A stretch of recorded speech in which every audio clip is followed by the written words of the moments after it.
Life doesn't slow down when you leave the White House, at least not for the Obamas. Barack and Michelle didn't just step away from power. They stepped into something even more private, more influential, and more deliberate.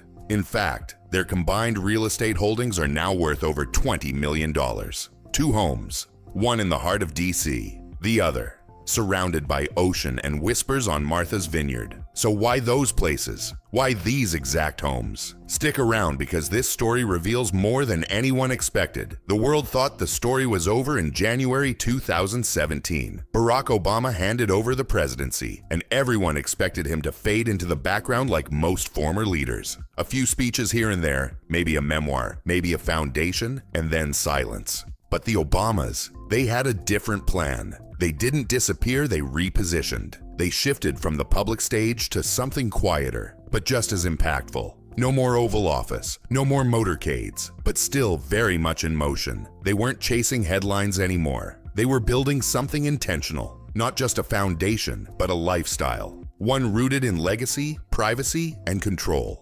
The spotlight didn't vanish, it just dimmed to the level they wanted. The homes they chose weren't random. They were statements about identity, influence, and the kind of future they still want to shape. Every brick, every room, every corner of these places tells you they're still very much playing the long game. Just 2 miles from the White House, tucked into the diplomatic haven of Kalorama, sits a 1920s Tudor-style mansion. It's 8,200 square feet of quiet power. The Obamas bought it in 2017 for $8.1 million, and it's been their primary base ever since. This neighborhood isn't flashy, it's discreet. Neighbors include ambassadors, billionaires, and other former political heavyweights. 9 bedrooms, 8.5 bathrooms, a grand courtyard where silence feels intentional, not empty. Inside, there's a warmth that doesn't come from gold trim or crystal chandeliers, but from balance. There's a private study where Barack works. A converted garage now used for strategic meetings, and layers of security blended so well into the original architecture that they're almost invisible.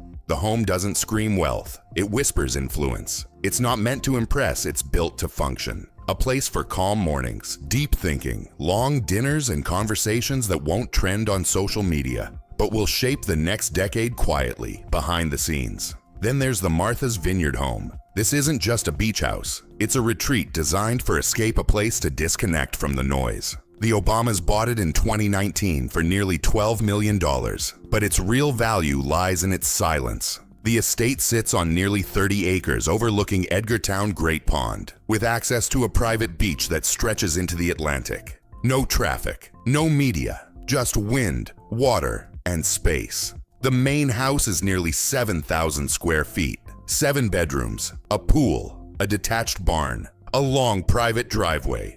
The design stays true to New England tradition on the outside, but inside it's modern, open, and full of light. Vaulted ceilings, massive windows, and a stone fireplace that's seen quiet winters and warm conversations. This is where the Obamas slow down, where Barack writes, where Michelle reflects, where friends are welcomed, talks go off the record, and beach walks clear the mind. It's not just a home, it's a refuge built for privacy, purpose, and peace. For Barack, routine still matters. He's an early riser, still committed to fitness, still in love with his reading list. Mornings often start with a workout, followed by writing sessions in his home office. He writes speeches, drafts book notes, prepares foundation material, but none of it is rushed. That's the beauty of this chapter, he controls the pace.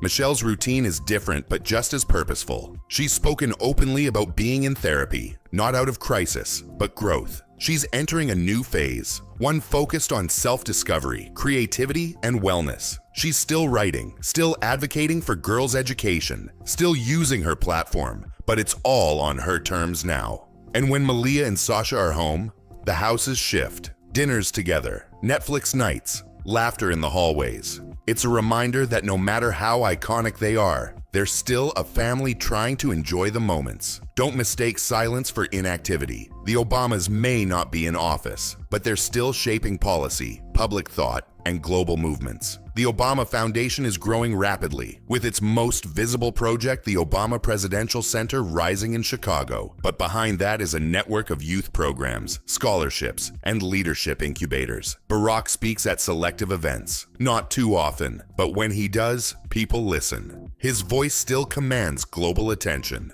Michelle, too, remains a powerhouse. Her memoir became one of the best-selling books in history. Her podcast became a hit. Her second book hit just as hard. They've moved into media, storytelling, and legacy building, making sure their influence outlasts their time in office. And while all this unfolds, their homes remain the backdrop for high-level meetings, private conversations, and quiet strategy. If you thought the Obama legacy ended with Barack and Michelle, think again. Malia is already carving out a path in the entertainment industry. Her short film, The Heart, just made its debut, and critics are watching closely. She's working behind the scenes, avoiding the celebrity spotlight and focusing on storytelling. Sasha, on the other hand, graduated from the University of Southern California in 2023. She's been laying low but staying grounded. She's frequently seen with friends, exploring the arts, and building a life that's hers alone. What's clear is that both girls have inherited their parents' drive and grace. They're private, but intentional. And while they aren't trying to be the next big political names, they're still leaving impressions that could someday surprise us all. The Kalorama neighborhood has always been upscale, but since the Obamas moved in, it's taken on a new aura. You can't buy your way into influence, but having them as neighbors, that sends a message. Discreet, polished, and quietly powerful. Martha's Vineyard, meanwhile, has long been a summer spot for the elite. But with the Obamas, it's become something more a place of reflection, a sanctuary for smart, quiet conversations. Locals respect their space. They're rarely hassled. In return, the Obamas give back quietly, supporting local projects, engaging with the community when it makes sense. And then there's their legacy, the centers they're building, the youth they're mentoring, the doors they're opening. You can feel their impact not just in speeches or interviews, but in classrooms, libraries, and town halls across America. This isn't retirement. This is reinvention. The Obamas have managed to pull off something rare. They've kept their influence, lost none of their dignity, and gained a lifestyle that balances family, privacy, and impact. Their homes are more than mansions. They're headquarters for a different kind of power, one that operates behind closed doors, under the radar, and with a long game in mind. There are no daily press briefings, no Twitter battles, just focused energy on what truly matters. They're not trying to rule the world anymore. They're trying to reshape it quietly, smartly, and one choice at a time. Barack and Michelle Obama didn't just step out of the White House and vanish. They stepped into something far more powerful, a life they control completely. From the structured calm of their DC home to the sun-soaked privacy of Martha's Vineyard, they've built a lifestyle that's thoughtful, secure, and deeply intentional. Their influence isn't on blast. It's in motion, in the speeches they give, the youth they mentor, the stories they tell, and the way they live. If this glimpse into their world intrigued you, don't just scroll away. Drop a comment, share your thoughts, like the video, and subscribe to the channel. And don't forget to tap the bell icon so you never miss a story that reveals the world behind the headlines.